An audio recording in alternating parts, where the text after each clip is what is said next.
Bonjour, bienvenue à cette session dédiée à EasyVie, l'assurance vie proposée par EasyBourse.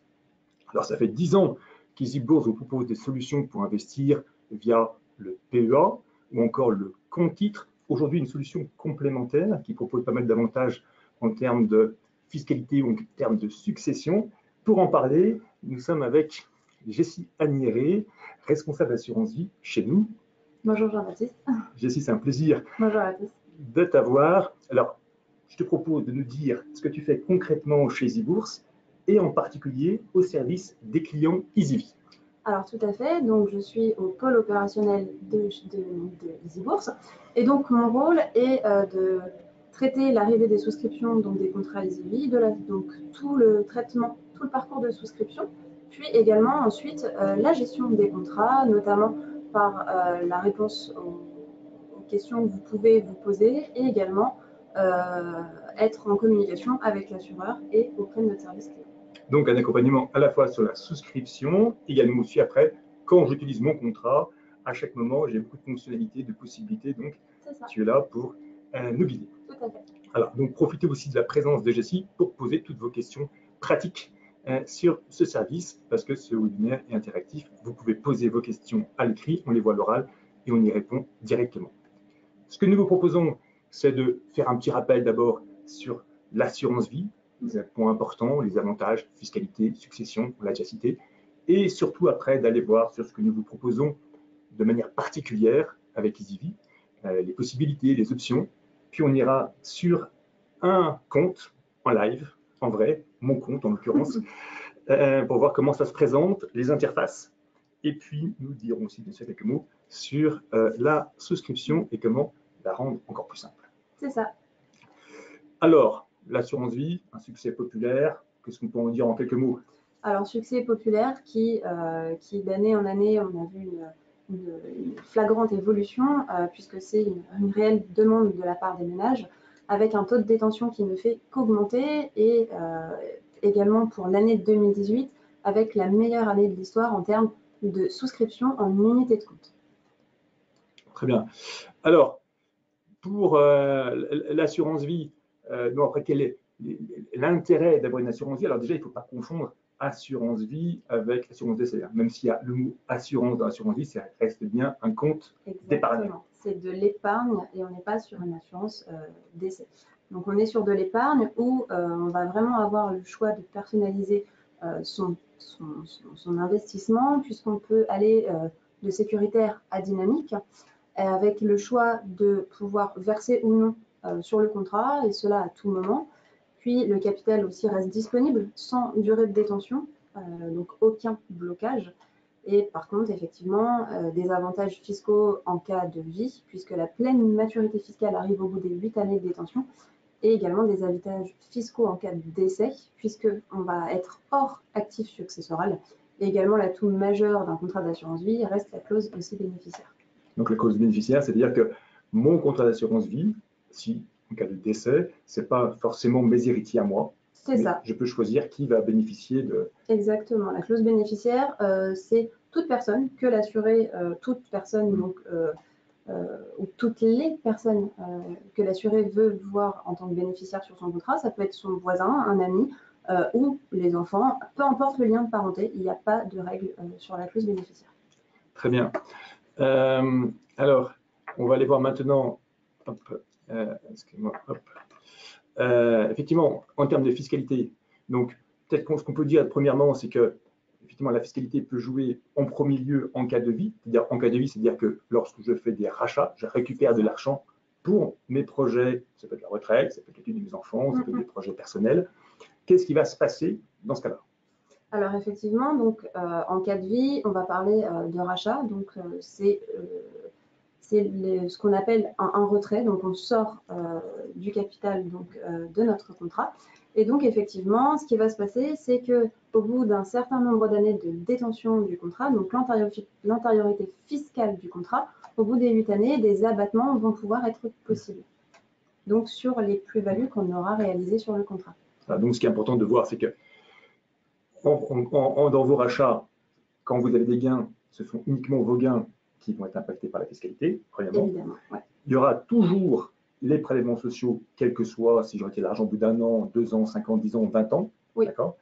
Mais après 8 ans, donc là, c'est là où je vais diminuer au maximum, le mieux possible, d'impôt sur le revenu. Exactement, Voilà. puisque au-delà de 8 ans, on va avoir des abattements. Donc 4 600 € pour une personne seule, 9 200 € pour un couple marié ou pacsé. Et donc cet abattement est effectivement que sur la part des gains. D'accord. Tout à fait. Et le taux de 7,5%. On va prendre un exemple.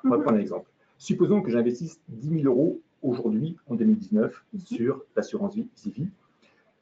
En 2029, je regarde mon compte, je vois que j'ai maintenant 20 000 €. Donc j'ai 10 000 € de gains. D'accord. Qu'est-ce qui se passe en termes de fiscalité? Combien il me reste? Donc sur les 10 000 € de gains, alors déjà, on va appliquer le prélèvement social, qui sont 17,2%, puisque effectivement, comme tu disais… Donc là, 1 720 €. Exactement. Puis, par la suite, sur ces 10 000 €, par principe, on va appliquer donc le taux de 7,5%. Mais avant d'appliquer ce taux, on va venir faire du coup cet abattement. Donc 4 600 € pour une personne seule et 9 200 € pour un couple. D'accord. Donc effectivement, si je retire 10 000 €, sur les 4 600 premiers euros, je n'ai pas de 7,5%, mais je l'ai sur les 5 400 suivants. Donc j'aurai de l'impôt sur le revenu à payer. Bien sûr, l'idée, c'est que je fasse mon retrait sur 2 ans ou 2 ans et demi, 3 ans. Voilà. 4 600 en 2029, 4 600 en 2020 et le solde en 2021. Comme ça, je n'aurai pas du tout d'impôt sur le revenu. Exactement, ça permet d'amoindrir l'impact fiscal. Et puis si je suis un couple, bien là, mon abattement est de 2 fois plus, donc je peux retirer 9 200 € en 2029 sans avoir d'impôt sur le revenu. C'est ça. Ce qu'on peut dire, c'est qu'on peut toujours opter, quand on est dans l'assurance vie, on peut toujours opter pour l'impôt au barème de l'impôt sur le revenu. C'est ça, tout à fait. Si le taux d'imposition est moins élevé. Voilà, donc c'est toujours une possibilité. Et également aussi, dans le cas général, ce qu'on peut dire avant 8 ans, eh bien, si je n'ai pas opté pour ce barème de l'impôt sur le revenu, ce sera le PFU, le prélèvement forfaitaire unique, 30% global, qui s'appliquera un peu comme si j'étais dans un compte titre. Exactement, tout à fait. Peut-être différence avec le PEA. Le PEA, au bout de 8 ans, j'ai toujours les prélèvements sociaux, mais pour le coup, dans le PEA, je n'ai plus du tout d'impôt sur le revenu. Voilà. Je n'ai pas les 7,5%, même si après je peux bénéficier de l'abattement dans l'assurance vie. Quelques mots après, donc effectivement, on a vu en cas de vie, je récupère l'argent pour moi. En cas de décès, donc ce seront les bénéficiaires qui vont en bénéficier. Exactement. Qu'est-ce qui va se passer en termes de fiscalité? Alors, en termes de fiscalité, donc déjà, comme on l'a dit précédemment, on est vraiment hors actif successoral. Et donc, on va, lors du décès de l'assuré, on va déjà venir constater tous les versements qui ont été faits avant 70 ans. Donc, pour les versements faits avant 70 ans, chaque bénéficiaire aura un abattement de 152 500 € donc par bénéficiaire. Par contre, toute assurance vie confondue que le défunt détenait. Et donc ça, on est sur 152 500 € capital plus intérêt. Capital plus intérêt. Voilà. Exactement, tout à fait. Puis, au-delà de cette tranche de 152 500 €, on va appliquer 20% de fiscalité, puis donc jusqu'à 700 000 €, puis 31,25 au-delà. Petit exemple concret, supposons que j'ai mis 200 000 €, d'accord, mais 200 000 €, on fait des petits pour avoir 300 000 €. J'ai 2 bénéficiaires que je mets à moitié, voilà, 150 000 €. Je décède. Chacun des bénéficiaires va récupérer 150 000 €. Hors activité successorale, il n'y aura même pas les prélèvements sociaux. Non. Même pas les prélèvements sociaux. Et bien sûr, pas d'impôt sur le revenu. Exactement. Et pas la succession ni les taux de succession de l'activité successorale habituellement que j'aurais eu dans le cadre d'un PEA, par exemple. Exactement. Voilà, tout à fait. Effectivement, c'est extrêmement attractif en termes de succession. C'est pour ça que pour ceux qui veulent investir après 70 ans, on considère que souvent ça peut être une façon de détourner ces fameux droits de succession. Voilà, donc effectivement, les conditions sont un peu particulières quand on met de l'argent après 70 ans.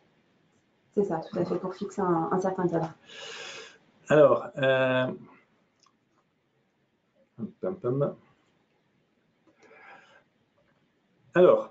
allons maintenant. Alors, j'ai quand même une question. est-ce que les 152 500 € et les 30 500 € sont-ils cumulables? C'est la question juste avant. Alors, il faut que je revienne sur un slide avant. Après, supposons que... Non, alors là, c'est après 70 ans, c'est pas l'âge, parce qu'on a 75 ans, et c'est quand on a mis de l'argent. C'est pour l'argent qui a été investi après 70 ans. Voilà. C'est ça, exactement. Voilà. C'est en fonction de l'âge à laquelle le défunt a effectué ses versements. Voilà. Donc, effectivement, vous pouvez avoir 90 ans et bénéficier totalement des 152 500 €. Et après, effectivement, est-ce que c'est cumulable? C'est-à-dire que vous avez 90 ans, vous bénéficiez des 152 500 €, plus après, on peut, si vous rajoutez les 30 000 de l'argent, les 30 500 € seront aussi...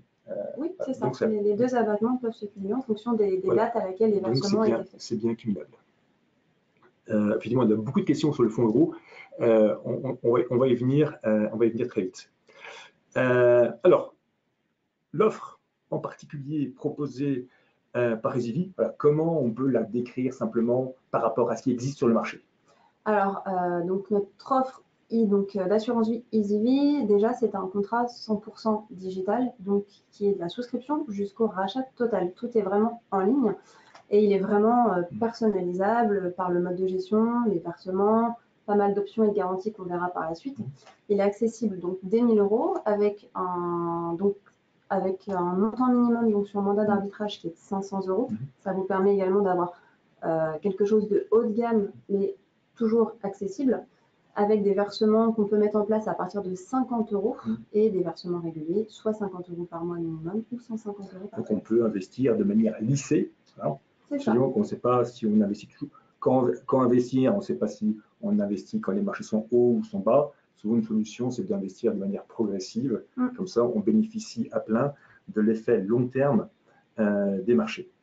C'est ça, tout à fait. Donc, ce contrat, c'est EasyBourse qui le commercialise, qui vous le propose, mais c'est quand même une organisation particulière. Alors oui, puisque même si ce contrat est 100% digital, il reste à taille humaine, puisqu'on va avoir déjà la CNP qui va être notre assureur, premier assureur de France, puis la Banque Postale Asset Management qui a créé des portefeuilles modèles pour la gestion libre. Donc gestion libre, c'est quand je veux décider moi-même ce sur quoi j'investis, je fais mes arbitrages moi-même, je veux être autonome. C'est ça. Également sur le mandat d'arbitrage, on a fait appel donc à la Banque privée européenne, donc qui est filiale de la banque privée de la Banque Postale, et également un service client qui est basé à Rennes.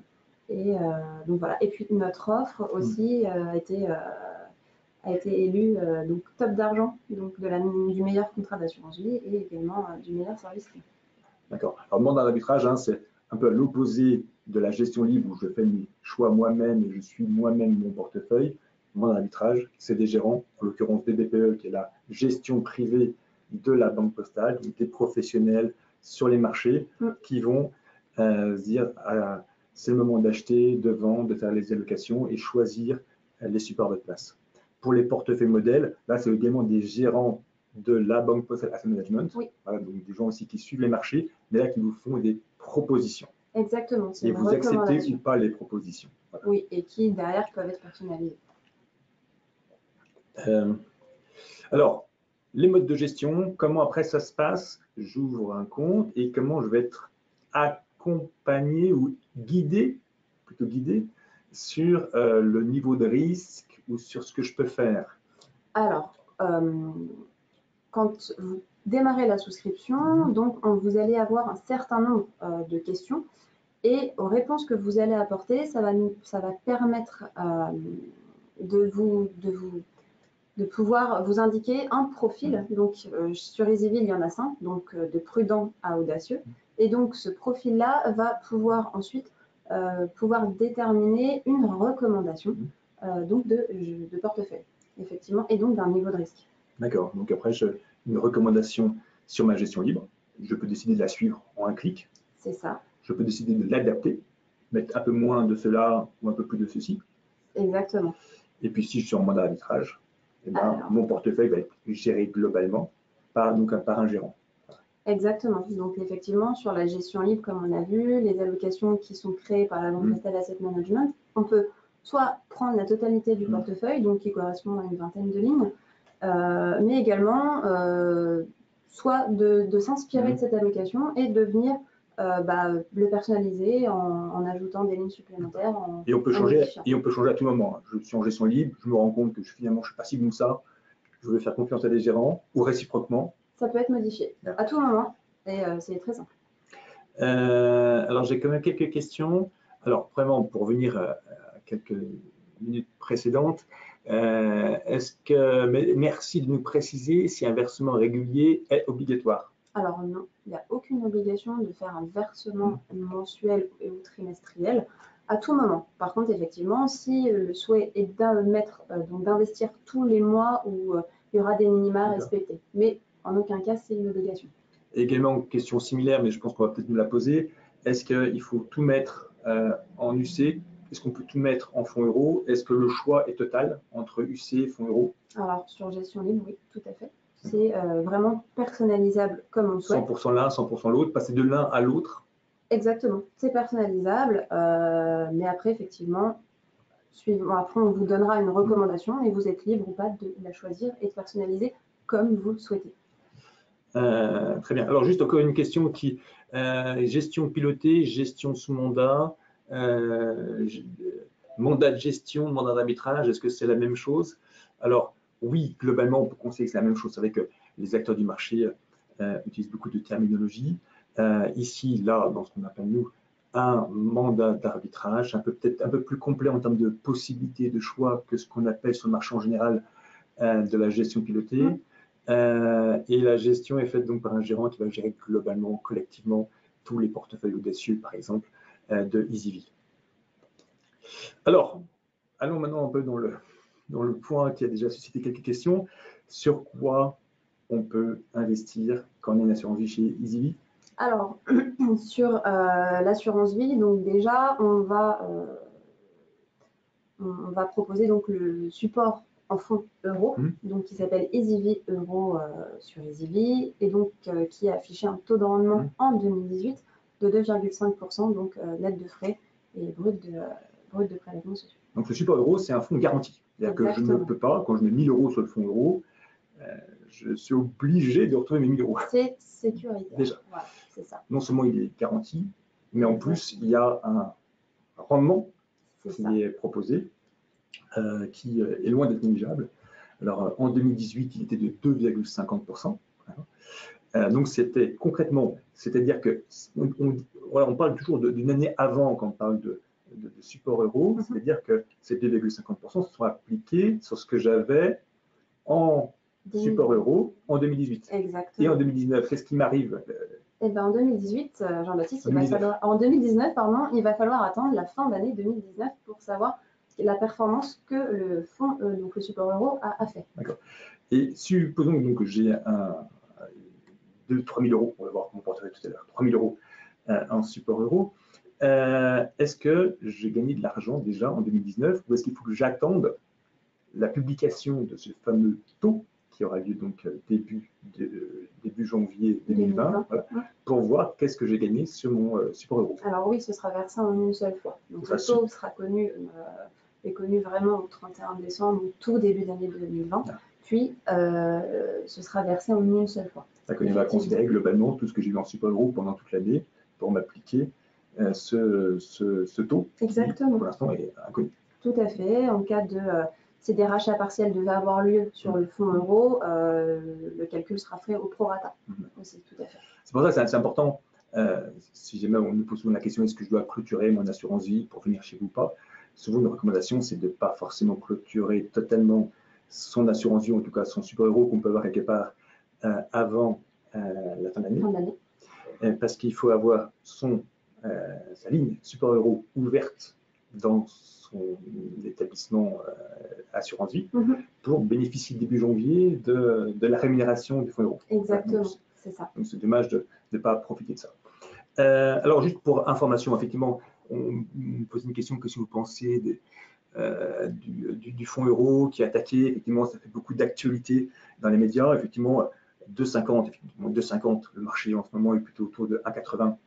Et c'est vrai que ce support euro, comment est-il garanti? C'est parce qu'il investit notamment sur des supports sans risque ou avec peu de risque, notamment des obligations d'État. Il y a des obligations, et on sait que les obligations d'État, le rendement tendanciel diminue et qu'ils arrivent presque à être presque négatifs, voire négatifs dans certains cas. Donc, l'assureur, la XMP, eh bien, quand elle renouvelle son portefeuille d'obligations, chaque année a plus de mal à garantir une rémunération importante. On estime que sur le marché, ce support euro, il baisse de 0,3% en moyenne par an. Nous, on a eu de la chance, on était à 2,45% en 2017, 2,50% en 2018. Bon, on verra en janvier finalement ce qu'on vous propose. Voilà. Donc, mais c'est important globalement d'aller chercher la performance. Plus le temps passe, plus ce support euro, eh bien, il s'amenuise. Ça, c'est la loi du marché. Et c'est pour ça qu'il faut profiter de l'assurance vie pour aller s'exposer un peu plus. Et notamment, c'est vrai que c'est une option long terme, l'assurance vie, donc d'aller sur ce qu'on appelle les unités de compte. Alors, qu'est-ce que c'est les unités de compte? Alors, les unités de compte, donc, c'est des paniers de valeurs qui sont créés par des sociétés de gestion. Donc sur les OPC ou SICAV, on va dire globalement que c'est la même chose. C'est ça, exactement. Donc, les OPC sur les EV, on en propose 180 parmi 139 sociétés de gestion qui sont représentées. Et donc, on va être vraiment soit sur du monétaire, de l'obligataire, on va proposer de l'action, également des ETF, avec des zones géographiques assez diversifiées. Et certaines même prennent en compte des critères extra-financiers. Donc, je peux me mettre en mettre une partie sur le marché américain, si je prends le marché américain, une partie sur le marché pacifique, le Japon, etc. C'est ça, un panel de choix assez varié. Effectivement, toutes les grandes maisons sont représentées. J'aurais du Carmignac, du Finances du Rothschild, de la Banque Post Asset Management. Donc, c'est le meilleur du marché. On essaie de mettre à votre disposition et vous proposer. Les SCPI? Oui, également. Donc, on propose 5 SCPI sur notre contrat EasyVie. Donc, la SCPI, c'est quoi? Donc, Société Civile en Placement Immobilier. Donc, c'est vraiment de l'investissement pierre-papier. Et ça va, donc, c'est vraiment donc de l'immobilier, donc soit de bureau, soit de bureau et de commerce. Et l'idée, c'est de venir percevoir en quelque sorte des loyers, donc des dividendes, sur des zones géographiques qui sont quand même majoritairement en France et dont une est même proposée avec une démarche responsable. C'est vrai que quand on regarde les performances des différentes classes d'actifs sur 20 ans ou sur 30 ans, les actions, on considère toujours que les actions gagnent ce match sur 30 ans, c'est vrai. Sur 20 ans, sur 15 ans et sur 10 ans, ce sont les SCPI qui gagnent ce match. Bien devant tout le reste, l'or, le support euro et bien sûr tout le reste. Voilà, donc c'est toujours intéressant d'aller s'exposer, de mettre une petite partie également sur les SCPI. Je vais prendre quelques questions. Alors, peut-on avoir une partie en gestion libre et une partie en gestion sous mandat? Sous mandat. Donc, non. Sur les EV, on décide de confier la gestion de son contrat par un mandat de gestion ou non. D'accord. Peut-on bénéficier de 50% des fonds en gestion sous mandat et 50% en gestion libre? C'est la même question. Voilà, c'est la même chose. Alors, effectivement, qu'est-ce que c'est exactement qu'un support euro? Effectivement, le support euro, il y a une part d'obligation, une part de monétaire, il y a même possiblement, parfois, des OPC, des unités de compte ou des actions. C'est un montage qui est en tout cas proposé sans risque et avec un pourcentage minimum et un intérêt minimum chaque année. Alors, on va avancer un petit peu sur le... Alors, donc voilà, donc j'ai mon contrat. Il faut quand même que je choisisse un certain nombre de possibilités en plus complémentaires par rapport pour bien gérer ces différentes... Alors oui, il y a des options qui sont proposées sur le contrat EasyVie, des options donc, qui peuvent être mises à tout moment sur le contrat. Alors, on va avoir déjà la sécurisation des plus-values qui, elle, va intervenir sous la gestion libre. Donc, ça va être l'idée, c'est de venir faire des arbitrages automatiques de la plus-value qu'on va constituer donc, par unité de compte. Donc, on va aller venir le sécuriser vers le support euro. Et donc, ça, ce sera effectivement, au préalable, il aura fallu choisir une tranche, donc un pourcentage et un montant. Donc, je peux dire que, par exemple, sur toutes mes lignes, chaque fois que chaque ligne dépasse les 10% de plus-value, tac, c'est vendu et c'est investi automatiquement par défaut. La plus-value. La plus-value va être sécurisée, c'est ça. Et on va avoir la sécurisation de la plus-value globale qui, elle, va concerner la gestion sous mandat, où là, on ne va pas aller voir la plus-value ligne par ligne d'unité de compte, mais bien la globalité, puisque c'est le portefeuille global qui est sous mandat. D'accord. C'est ça. Par la suite, on va également proposer l'investissement progressif qui lui est ouvert sur les 2 modes de gestion. Et là, on va venir arbitrer automatiquement, mais là, du support euro vers de l'unité de compte. Donc, sur une période qu'on aura choisie, 6, 9 ou 12 mois.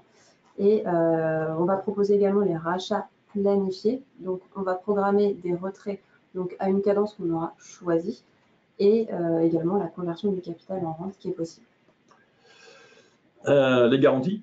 Alors, les garanties, donc 2 garanties. Les garanties, elles, ne peuvent être mises que lors de la souscription. Par contre, vous ne pourrez pas revenir dessus en cours de vie du contrat. En tout cas, en termes de mise en place.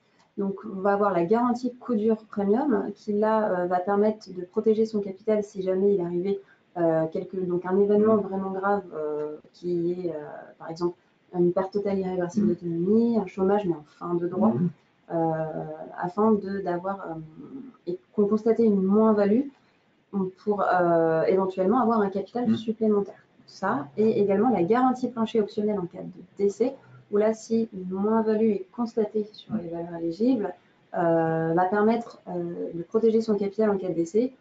Comment? Pour que les bénéficiaires puissent éventuellement avoir un capital supplémentaire. Donc, c'est bien des options. Hein. C'est bien des options. C'est pas par défaut. C'est pas par défaut sur tous les contrats. Ce n'est pas une obligation. C'est des options qui, donc, certains frais sont appliqués. On va le voir à l'instant. Donc, qu'est-ce qui va notamment distinguer EasyV par rapport aux autres solutions du marché? Eh bien, il y a notamment les frais. Et effectivement, là, je pense qu'on a des vraies propositions à faire. Bah, exactement. Donc, sur EasyV, un vrai atout en termes de frais, donc pas de frais d'entrée, pas de frais d'arbitrage, pas de frais de sortie. C'est-à-dire que si je mets 10 000 € sur une assurance vie, par exemple, je les mets aujourd'hui, ça y est, mon investissement commence à courir au bout de combien de jours? Alors, quand on reçoit, donc par exemple, un versement initial, donc par exemple, le versement initial, dès qu'on le reçoit, il est valorisé à J+2 ouvrés. D'accord, donc dans 2-3 jours, voilà. Mes 10 000 €, j'ai toujours mes 10 000 €. C'est ça. Ils n'ont pas été, amoindris par des frais. Non, les 1 000 € bruts égale le net. 0% de frais d'arbitrage, c'est-à-dire que je peux acheter, vendre, et il n'y a pas de frais. Donc, si les marchés sont hauts, je veux me vendre des UC pour me mettre plus en support euro ou réciproquement, ou si la tendance est plus favorable, je remets plus sur les UC. Voilà, donc c'est facile à faire. Exactement. Et je peux, si je veux, faire du yo. C'est pas vraiment forcément l'objectif principal d'une assurance vie que de faire du yo, mais voilà. Donc il y a cette liberté de pouvoir suivre les marchés et 0% de frais de sortie. En cas de rachat, pas de frais appliqués. Donc il y a quand même malgré tout des frais quelque part. Oui. Malgré tout. Et les frais que vous aurez à supporter sont principalement sur les encours. Exactement. Donc les frais sur encours, on va déjà faire la différence entre les encours du support euro et les encours du support en unité de compte. Donc les frais vont être dégressifs en fonction du capital que vous avez donc sur chacun des supports. Donc comme on peut le voir sur l'écran, donc ils vont de 0,75 et dégressive jusqu'à 0,60 pour le fonds euro. Et sur l'unité de compte, on est de 0,85 jusqu'à 0,65 en fonction du capital qu'il y a sur les lignes. D'accord, donc supposons que j'ai mis 1 000 € sur mon assurance vie. On va considérer que j'ai mis 1 000 € par exemple sur le support euro. Voilà. Au bout d'un an, et supposons que j'ai eu mes 2,5% de rémunération du support euro qui est joué, qu'est-ce qui me reste? Donc il me reste 25 €, donc les 2,5% moins les 0,75%. C'est ça. Ou est-ce que dans les 2,50%, ils sont nets de frais? Alors les 2,50 qu'on affiche sont nets de frais. Donc en l'occurrence, là j'aurai 25 €. 25 €, c'est ça. Et également, pareil, petite particularité, c'est que le taux qu'on affiche de 2,5 est net de frais sur le taux le plus haut. C'est-à-dire qu'on s'est basé sur le taux de 0,75, mais si les encours dépassent 500 000 €, potentiellement, il y a 0,15% de plus qu'on pourrait avoir. D'accord, donc il se rajoute donc aux 2,50 si on est en 2018, 2019, on ne sait pas encore. C'est ça. Point important, les SCPI. Oui. Là, malgré le fait, il y a quand même des frais d'entrée sur les SCPI. Exactement, donc des frais d'accès qui correspondent à 1,5%. Donc, sur les SCPI, chose également à savoir, sur les EasyV, vous pouvez investir sur des SCPI jusqu'à 30% donc sur le contrat. Et donc, ce qui va représenter, donc la somme que vous allez investir sur la SCPI correspondra à 98,5% de l'investissement brut. Avec des frais sur encours qui, là, eux, sont fixes, qui sont de 0,85%. Une autre question, est-il possible d'ouvrir plusieurs contrats EasyV, un en gestion sous mandat, un en gestion libre? Oui, tout à fait. Ça, on peut détenir autant de contrats d'assurance vie que l'on veut. Exactement. Donc voilà, au contraire du PEA, on ne peut avoir qu'un seul PEA sur la place. Voilà. Toutes banques confondues. Alors, autre question, en choisissant une gestion sous mandat, avec BPE, donc, pourra-t-on connaître la composition des investissements? Alors, BPE fait le choix d'une communication trimestrielle sur les choix qu'ils ont souhaité prendre. Donc oui, vous êtes quand même tenu informé des choix que fait la BPE sur l'investissement et les prises de décision que fait la BPE. D'accord. Et petite question, quels sont les principaux arguments dont EasyV est le plus fier par rapport à la concurrence? Plein de choses. Donc on a parlé, les frais, on a parlé du 100% en ligne. Les 100% en ligne, exactement. Des frais attractifs. Un taux de rendement, en tout cas, qu'on a affiché pour 2018 et où on est fier, puisqu'on on se bat chaque jour pour optimiser du mieux possible comme le peut. Voilà, les SCPI également les SCPI. Et l'équipe bien sûr, qui s'occupe de vous au quotidien. Exactement. Je vous propose d'aller voir concrètement comment ça se présente sur un compte sur un compte sur le EasyV en réel, en live. Donc pour ça, je vais me connecter. Voilà, donc à mon compte. Donc voilà, je mets mes identifiants. Donc on voit qu'effectivement là, sur l'interface, je retrouve à la fois mon PEA, mon compte titre, mon PEA PME, et puis un onglet assurance vie. C'est ça. Où là, je vais retrouver les différentes choses. Et voilà donc ma page d'accueil EasyV. Exactement. Où là, effectivement, je peux voir que là, en ce qui me concerne, je suis en gestion libre. Ça tombe bien, on m'a proposé également, parce que c'est toujours cette proposition qui est faite. Exactement. On m'a proposé gestion libre. Par contre, on m'a recommandé d'être en équilibré, oui. Au vu du questionnaire que j'ai rempli au début, mais j'ai décidé en ce moment d'être en audacieux. Exactement, donc, puisque, comme on l'a dit, c'est vraiment une recommandation, mais libre à vous de choisir ce que vous souhaitez.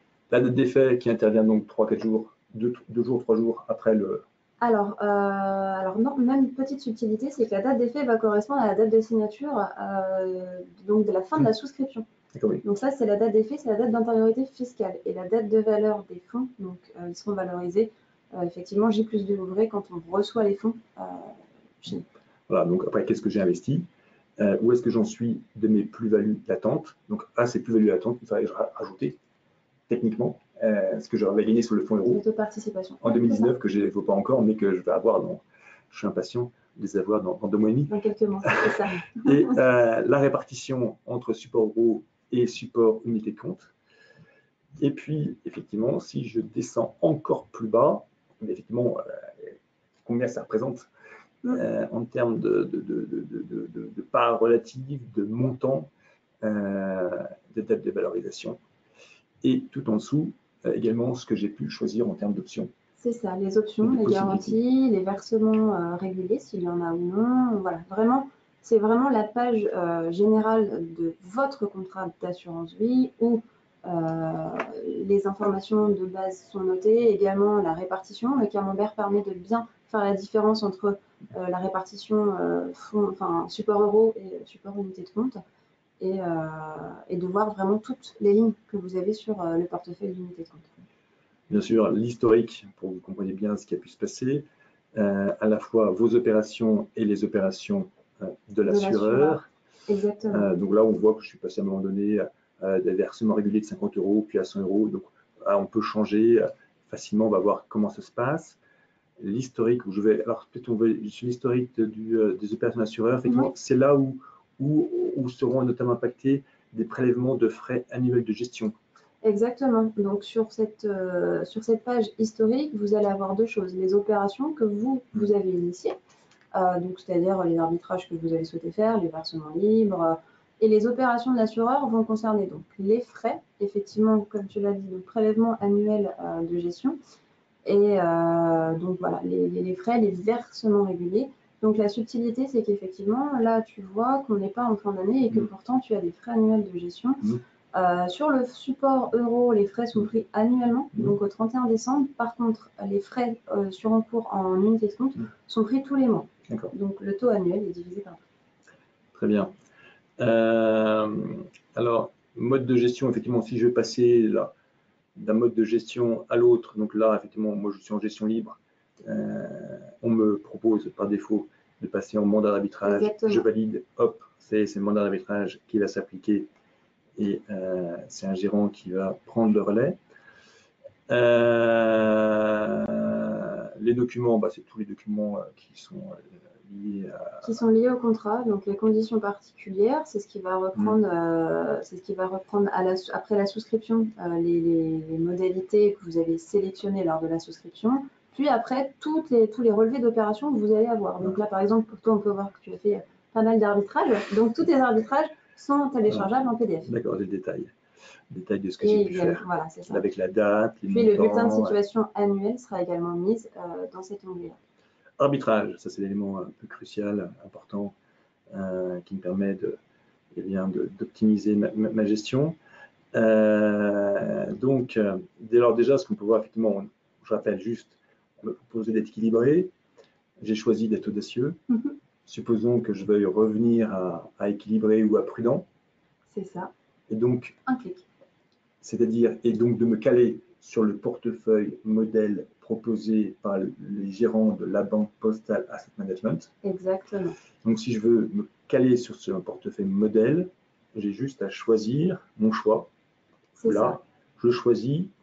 Donc, tu sélectionnes, tu sélectionnes le profil et par défaut, on va afficher le portefeuille modèle qu'Asset Management a créé, donc a sélectionné en tout cas pour ce profil. Donc, supposons que je veuille passer en prudent et me caler sur un portefeuille modèle de la Banque Postale Asset Management.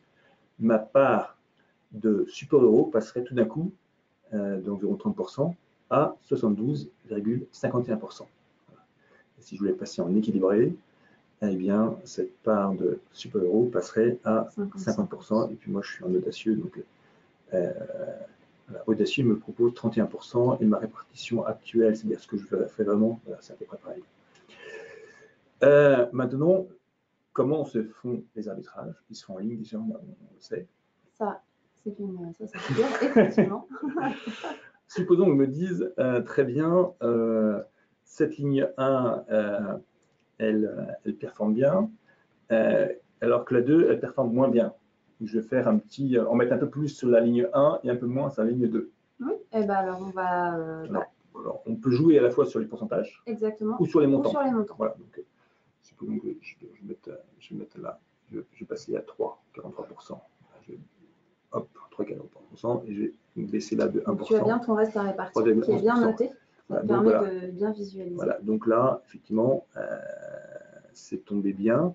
Ça arrive souvent que malgré tout, il y a un petit centime d'écart. Dans ce cas-là, quand il y a un petit centime d'écart, un centime, voilà, pour avoir la répartition on vraiment ajoute le petit centime correcte. À droite ou à gauche. C'est ça. Et après, comme tu peux le voir, donc tu as vraiment une partie de ta ligne, la deuxième ligne est en rouge. C'est vraiment, ça montre bien que tu as désinvesti sur cette ligne. Puis la ligne en haut qui est en vert, puisque tu as ajouté tu as ajouté du capital à cette ligne. Et si je vais mettre un peu moins de support euro, hop, je baisse là et ça s'impactera également en dessous.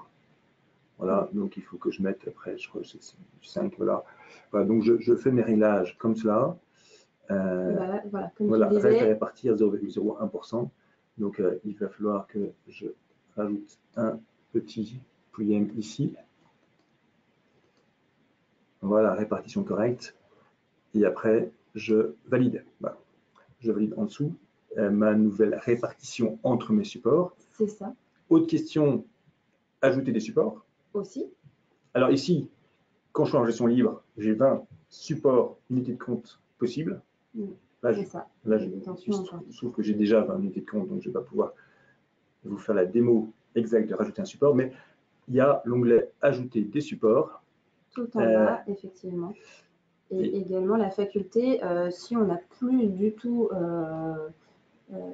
l'envie d'avoir une ligne dans son portefeuille, petite corbeille sur la droite voilà, qui vous permet de directement venir supprimer cette ligne sans toucher au pourcentage. Alors, petite précision, quand on fait un acte de gestion, un arbitrage, etc., on en fait un après l'autre. C'est-à-dire que je ne peux pas avoir deux actes de gestion en cours. Ça. Non, voilà. Exactement. Donc, si je fais une opération là, il va falloir que j'attende quelques jours pour pouvoir faire la suivante. C'est ça. Donc une fois que tu auras, une fois qu'on saisit l'opération d'arbitrage ou même de versement, peu importe l'opération, elle va ensuite être visible depuis l'onglet historique et l'opération sera notée statut en cours jusqu'à la validation complète. Et ensuite, une fois qu'elle sera validée, tu pourras refaire une opération. Combien de temps pour un arbitrage? Alors, pour un arbitrage, on est sur une moyenne les fonds sont donc déjà les fonds seront valorisés à J plus 1 ouvré. Ça, il faut le savoir, mais par contre, pour les réglages informatiques, on est à peu près sur du 3 à 5 jours ouvrés. Versement régulier, pour rappel, c'est si je veux mettre de l'argent, rajouter de l'argent. C'est ça, de manière donc mensuellement ou trimestriellement. Voilà, donc là, je mets mon montant, c'est tout simple, par mois ou par trimestre. Exactement. Et effectivement, la subtilité, comme on peut le voir, c'est que en termes de répartition, si tu vas un tout petit peu plus haut, voilà, juste la répartition. Donc, une fois que tu as mis le montant, la répartition sur les versements réguliers sera obligatoirement proportionnelle. Vous ne pourrez pas, par contre, faire de répartition libre sur des versements réguliers. Ça, c'est une petite nuance à savoir, mais qui a toute son importance. D'accord. Mais après, je pourrais ultérieurement faire des réglages. Exactement. Versement libre, là, c'est pour le coup, je vais mettre une autre répartition. J'ai un apport d'argent, quel qu'il soit, où je mets 1 000 €, 2 000 €, 5 000 € d'un coup. Voilà. Oui. Et là, par contre, on peut faire le choix d'une répartition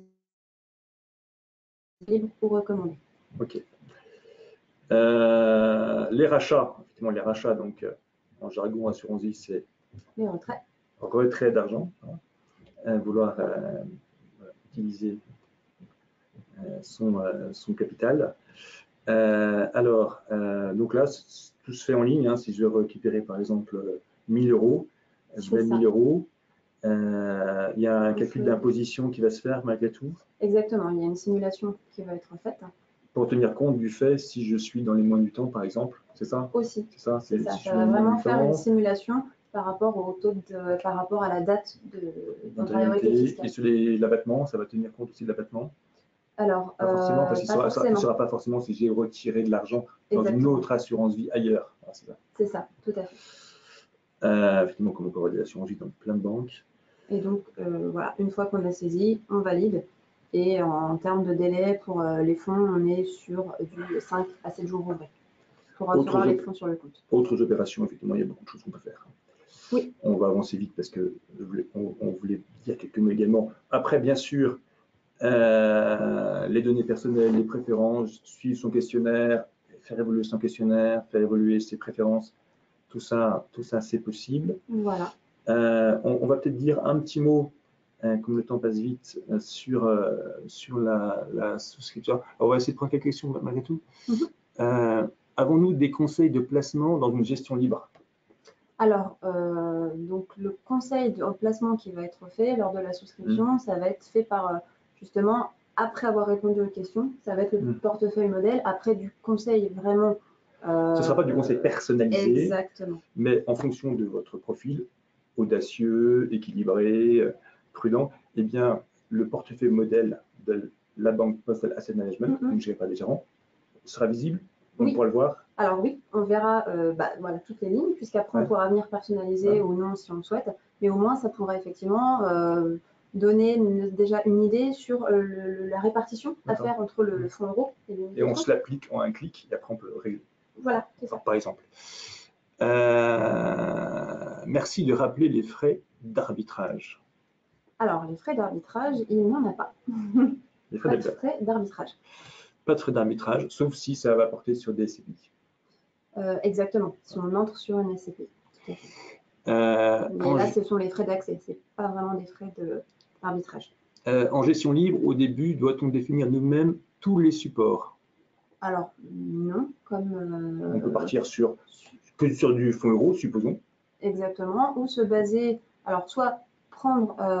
D'ailleurs, c'est une question. Est-ce que, supposons qu'au début, je ne sais pas vraiment quoi faire, je suis assez pressé, je mets tout en fonds euro. Est-ce qu'il y a une contrainte particulière? Alors, non, c'est possible. Pas encore aujourd'hui. Pas encore aujourd'hui, voilà, exactement. Mais effectivement, l'idée, c'est de chercher de la performance avec les UC. C'est ça. Et après, effectivement, vous pouvez faire vos réglages un mois plus tard, 2 mois plus tard. On est sur de l'épargne vraiment moyen-long terme, c'est vraiment d'aller aussi chercher de la performance. Alors, effectivement, quid des rachats partiels, voire de percevoir des revenus réguliers? Tout dépend l'objet des rachats, finalement. Donc, les rachats... Soit percevoir des revenus quand on est en retraite, des revenus complémentaires, ou de faire des rachats partiels, puisque pour juste pendant quelques temps, des rachats partiels programmés, par exemple, pour un... on peut les programmer, les rachats. Voilà, c'est ça, pour un projet précis. Tout va dépendre du motif du rachat. D'accord, avec l'idée d'optimiser à chaque fois, de retirer, si on est seul, 4 600 euros par an, 9 200 euros si on a un couple, pour bénéficier à plein, éviter ces 7,5% d'impôt sur le revenu dont on a parlé au début. Voilà. L'idée, c'est d'aller d'optimiser au mieux la fiscalité. Ah, très bien. Alors, je vais me déconnecter de mon compte, revenir sur la page d'accueil EasyBourse. Et là, alors déjà 2 choses pour vous dire. Vous pouvez télécharger dans le petit onglet de configuration la présentation qu'on a utilisée tout à l'heure, et également aussi une petite brochure sur EasyBourse. Sur notre site, bien sûr, tout ce qu'on vient de vous dire, on le retrouve facilement dans Nous découvrir Assurance Vie. Et il y a même des petits bonus de revalorisation sur l'euro, c'est-à-dire que vous pouvez bénéficier encore plus que 2,5%. C'est-à-dire qu'on va abonder le taux qui n'est pas encore connu de 2019 de 0,20% si on met un certain montant en unité de compte et sur une certaine répartition. Donc on peut optimiser. Et puis, allons voir un petit peu comment se présente la souscription, comment elle peut être rapide, efficace, simple. Donc, souscrire EasyVie. Alors, je vais juste prendre une question quand même. Suite à la loi Pacte, peut-on transférer un contrat de la banque postale sur les amis? Ça, c'est une bonne question. C'est une très bonne question qui est au cœur, en tout cas chez nous, puisque actuellement, donc, la loi Pacte, effectivement, le prévoit. Sur des assurances qui seraient détenues chez un même assureur, donc en l'occurrence CNP pour nous. Néanmoins, CNP est actuellement en train d'effectuer des travaux pour permettre cette transférabilité possible. Donc pour l'instant, la mise en place n'est pas encore mise en œuvre, mais en tout cas, on s'y attache. Et l'idée, c'est que de toute façon, dans chaque bulletin annuel de vos contrats existants, vous aurez les modalités qui seront reprises puisque c'est une obligation. De manière générale, on peut s'attendre à ce que les modalités et que le process soient activés ou précisés ou opérationnels plutôt au 2e semestre 2020. Donc, voilà. Malgré tout, un peu de patience encore. Est-ce que EasyVie doit être relié à un compte bancaire dédié? Un peu comme un PEA. Quand on met l'argent sur un PEA, c'est un compte bancaire qui alimente son PEA et quand on va récupérer l'argent, ça revient dans le même compte bancaire. Alors oui, effectivement, on a un compte courant qui est associé, effectivement, et donc toutes les opérations, en tout cas de versement et de rachat, partiront ou arriveront sur ce compte, qui peut être modifié, par contre, ensuite en cours de vie du contrat. Alors, qu'est-ce qu'on peut dire après sur la souscription? Alors, cette étape, ça peut paraître beaucoup, mais en même temps, c'est très structuré, et puis des étapes où c'est plus des récapitulatifs qu'autre chose. Voilà, c'est ça. Alors, comment ça se passe, une souscription? Alors, comme on peut le voir sur cet écran, déjà, on va vous demander donc plusieurs pièces justificatives. Donc là, l'idée, c'est de venir déjà toutes les préparer. Comme ça, par la suite, vous n'avez qu'un téléchargement à faire et puis voilà, c'est réglé. Effectivement, après, on va avoir 7 étapes donc du questionnaire pour pouvoir justement vous déterminer un profil, ce qu'on a vu dans les slides précédentes. Puis après, les informations personnelles, les informations complémentaires où là, vraiment, on va personnaliser comme on le souhaite le contrat. Puis le récapitulatif, où là, on va vraiment demander aux souscripteurs de bien vérifier toutes ces informations. Pourquoi? Parce qu'une fois que vous passez cette étape-là, vous ne pourrez plus revenir en arrière. Donc, si une erreur s'était glissée, on ne pourra pas, nous non plus, revenir en arrière. Donc, très important. Mais donc, les 7 étapes peuvent être faites soit d'une seule traite, ou soit vous avez un rendez-vous ou autre, vous fermez et vous pouvez la reprendre à tout moment. Elle reviendra à l'étape où vous étiez arrêté. D'accord, une fois que j'ai souscrit, donc j'ai mis 1 000 €, mon investissement commence à courir, donc on a dit tout à l'heure à partir du… Alors, donc on est sur du J+2 ouvré. Donc quand on reçoit la souscription, puisque comme tu le sais, on peut le versement initial est soit par carte bleue, donc pour un montant de 1 000 €, et ou par virement. 1 000 € aussi bien en gestion libre qu'en gestion sous mandat. Oui, c'est ça.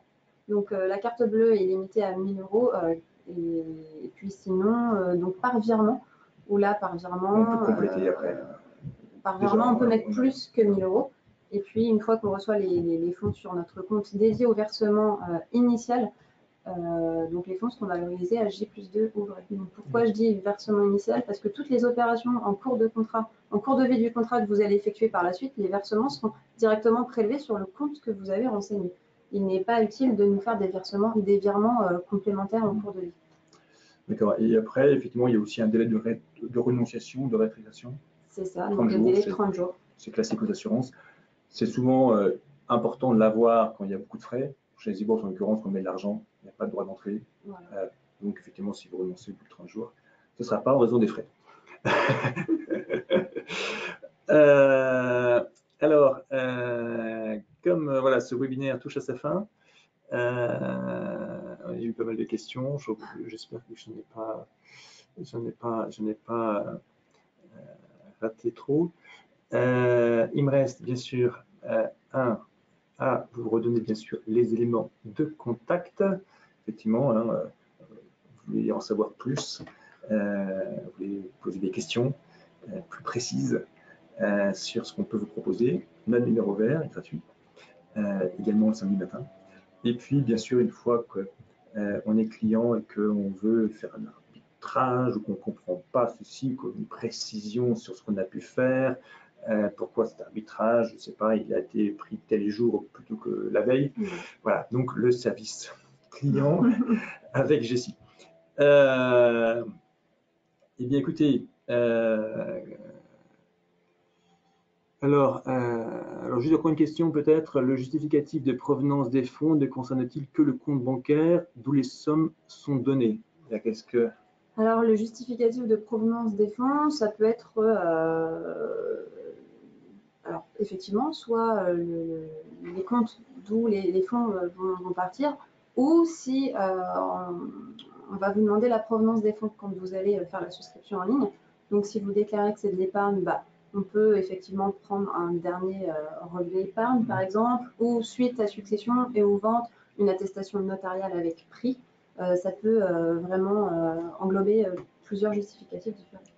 Très bien. Très bien. Écoutez, je crois qu'on a un peu fait le tour. Oui. Voilà. Donc, il me reste d'une part à vous remercier. Merci beaucoup à tous ceux qui ont posé des questions. Un grand merci à Jessie. Merci à toi. Merci à vous. N'hésitez pas donc effectivement à solliciter son service, ses services avec le numéro vert ou le service client. N'hésitez pas à télécharger le document. Cette session a été enregistrée en vidéo, donc on va vous envoyer le lien si vous voulez le revoir, si vous voulez voir tel détail. Et puis, donc, il me reste bien sûr à vous souhaiter une très bonne après-midi. Encore une fois, merci à tous. Merci, très bon après-midi. Et à très bientôt, très vite sur EasyBourse et EasyVie. Au revoir. Au revoir.